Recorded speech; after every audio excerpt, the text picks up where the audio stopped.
Mr. LaFond, a question. Someone had a question, but it's always interesting with the ancient Greek boxing. I know you researched that. That was when you actually went to the library and you were translating stuff as a common man would with a Greek dictionary and reading like poems and reading old epics to see where they mention boxing and what they talk about boxing. Now, in ancient Greek boxing, what were the rules and in terms of like, the rounds? Were they able? Did they clinch? I don't think they did. They used the Cestus. What was it? And what hand shapes were allowed and what strikes were allowed? And I guess, how did you win? I guess, whether on points or you knocked the guy out or the guy gave up. What was the rules of the boxing? There was 4 rules. No kicking, no biting, no clinching. No clinching, all right. Okay. There was one other rule that's slipping my mind, but I can't believe I can't remember that rule, so scrap that. It's all right. Yeah. The only penalty was you got beat with a stick until you stopped breaking the rule. And it was just submission box, and you went till one guy quit. There was one case where there was apparently a break. The 2 fighters agreed to take a break. That was Cleonomachus and Aristonicus in like 222 BC, and usually the sign of submission was this, and it was usually given by a guy that was on the ground. If he went down, you could keep beating him until he quit. Oh, so you could hit a guy when he was down. Yeah. You couldn't grab him. Right. It was just like kind of like modern MMA, where just because you go down doesn't mean you stop getting hit. So it would make for a shorter fight, which makes sense because these were all single elimination tournaments. So you had to fight probably 3 guys, possibly as many as 6 guys. Maybe you would get a bye in a longer tournament. And the Cestus is a later development. They start out with soft hand straps, which were sometimes rendered sharp by the salt from sweat and the blood crusting on the ends of them, and you could maybe use them to cut the other guy. It looks like mostly they were used just to support the metacarpals, and the guys were essentially just punching with the front of the bare fist. By 323 or 330 BC, you start to see the Cestus, which is a fingerless glove that's got the old hand strap over the fingerless glove in the front, and the fingerless glove has an upper that goes all the way up to here that's like sheep's wool, and then there's a thicker strap that goes from here down here, and so it's you need a couple guys to help you put it on. And then by the Roman period, they become heavier, and there seems to have occasionally been more damaging items fixed to the front, but never for a semi-gladiatorial contest, but never in a sacred agon, like the Olympics, something like that. That would have been something that would have just happened. So the reason for that, the Cestus, was the same reason, just to protect your hand, the knuckles and the bones a little bit, or? And also to do more damage and get the contest over with quicker, because the Cestus starts to come into being when you start to end up with a professional class of athletes traveling around, and the Greek world has now expanded to like 100 times its former size with the conquest of Alexander. Right. So you could now end up with a whole bunch of these goons showing up at one contest, and you needed to get these contests over with more quickly. Right. So they acknowledged that the glove sort of apparatus was a weapon which is a lot of people don't realize about boxing, that the gloves allow you to hit harder and cause more brain damage. So technically, the glove is almost like a weapon at the end of your hand. Yeah, I mean, it's not a great weapon, but Nah. It's it lets you hit harder and adds weight. It's mainly for damaging the brain. Right. And the same thing that happened with modern boxing, when you went away from bare knuckle, you went away from this punch and this punch to this punch. Okay. Whenever you put the glove on, because there was more wrist support. And with the Cestus, you could actually, like with a modern boxing glove, you're not hitting with this, you're hitting with this. You're hitting with that, right? You're hitting with the fingers, which is not good. The Cestus would have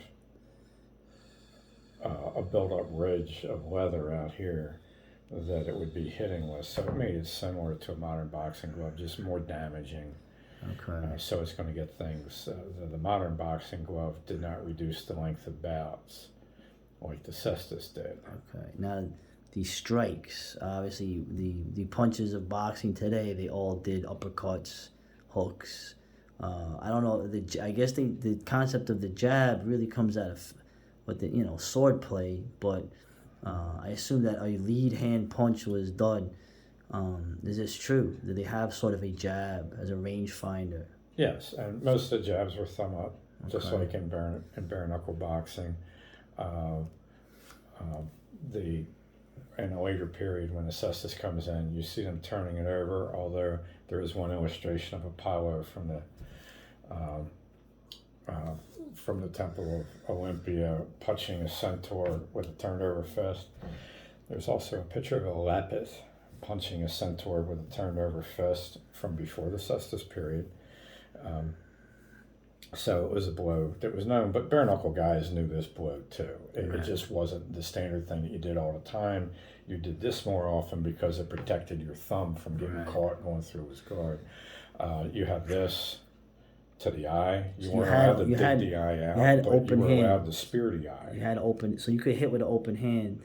Well, yeah, and you could also spear the guy's eye, and you could also punch him with your thumb. And run your thumb into his eye. So by gouging, they meant grabbing and ripping the eye out. Right, you couldn't gouge in terms of, you couldn't really grab the eye and try to dig it out, but you could strike it with that thing. And just like in bare knuckle boxing, they used a hammer fist. They used a hammer fist. Did they use a back fist that you could think of, a karate chop? The back fist blow. Okay, so they would did have been do that. A lateral hammer fist. So, and bare knuckle guys did this. Jack Slack called this the chopper. Right. Okay. And this is a pretty common blow that in ancient Greek boxing in literature and in illustrations, and also at the beginning of the glove there, John L. Sullivan used a lateral back fist, or kind of a diagonal back fist, to rake the other guy's guard out of the way so he could hit him with this. Right. So that was probably also going on, particularly since these were guys that all trained to fight with a shield. Then they naturally would have done something like this, a rake and then a punch. And you couldn't elbow, right? There are illustrations of ancient Greek boxers elbowing. Okay, but one of them has wrapped hands and he's elbowing. Okay. I think the other illustrations of elbowing are from the Pancratian. Yeah, and they would go for the head, the face, the eyes, and the ears, and the body. Would they go for body shots, I'm assuming? Yes, and there were uppercuts, and the uppercuts were usually rear hand uppercuts. Okay, to the groin, the body, and the chin. So you could punch you could punch them in the groin too. You could punch them in the kidneys. You could rabbit punch them. Basically, you could punch the back of the neck. You could punch the throat. Yeah, there were no prohibitions on targeting. Okay. Now it was against the rules in all the ancient Greek contests to kill the other guy. Right. If you killed the other guy, then you do not win. Then he would win. Right. Okay. That's interesting. And then you would have to pay. You would get fined in a zane, which would be a statue of Zeus, Oathkeeper, would be placed up to amend for your violation of the fact that it was not supposed to be a lethal contest. weren't supposed to kill each other. This was in-group violence, in-group ritual violence. Wasn't there a guy, I remember, with an open hand, he punched the guy, or he struck the guy in his armpit and killed him or something? I think his name was Courageous. It was Damaxinos. Oh yeah, I know that guy. Okay, was one of the fighters, and Courageous was the guy that fought Dioxippus in Alexander's camp, like 7 years later. But in 401 at the Nemean Games, there was a bout between Damazinos and Krugus, and they agreed to finish the contest by letting each other hit each other because it was getting late, and they didn't want it to be called by darkness. And they got to request where they were going to hit the guy, and the one fellow told the other one, "Raise your arm up, I want to hit you down here."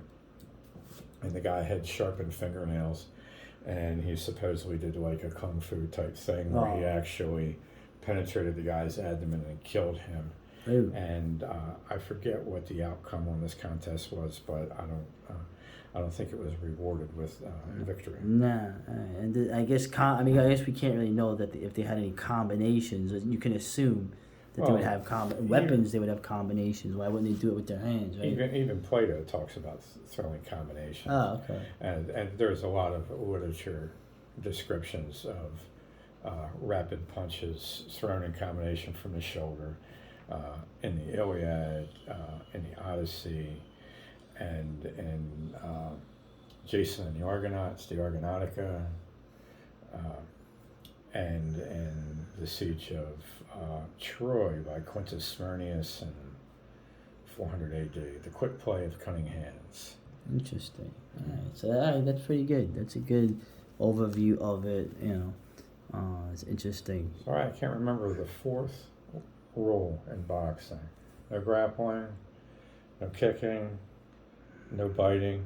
Oh, no gouging. No gouging, no grappling, right. No kicking, no biting, no gouging. Those are the four rules. You could strike the eye with a strike, but not with a gouge. And you don't get disqualified for doing that.